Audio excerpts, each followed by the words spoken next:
தமிழ் உயிர் எழுத்துக்கள் ஆ அம்மா, ஆ ஆடு, ஈ இலை,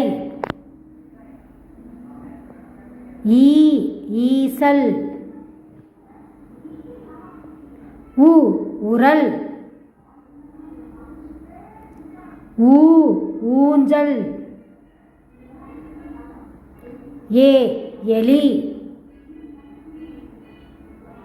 ஏ ஏனி, ஐ ஐந்து, ஓ ஒட்டகம், ஓ ஓநாய், ஔ ஔவை.